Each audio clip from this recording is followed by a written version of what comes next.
Hey everyone, welcome back. In this video, I'll show you how to use tags in Standard Notes step by step. Tags are one of the easiest ways to organize your notes, making it simple to group related information and quickly find what you're looking for. So let's get started. First, open the Standard Notes app on your computer or mobile device and sign in to your account. Once you're on the main dashboard, open the note you want to organize.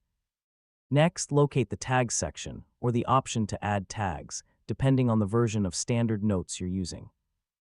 Click or tap Add Tag, then type a descriptive tag such as work, personal, ideas, projects, or any category that matches your workflow. After creating a tag, assign it to the current note. You can add multiple tags to a single note if it belongs to more than one category. Using consistent tag names across all your notes will make your collection much easier to organize over time.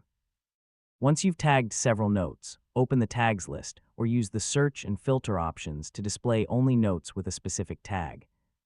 This helps you quickly locate related content without scrolling through your entire notes library. Finally, review your tags from time to time and remove unused or duplicate tags to keep your organization system clean, simple, and efficient. And that's it. You now know how to use tags in Standard Notes to organize your notes, improve search results, and keep your information easy to manage. If this tutorial helped you, don't forget to like the video, share it with your friends, and subscribe for more easy tech guides. Thanks for watching, and I'll catch you in the next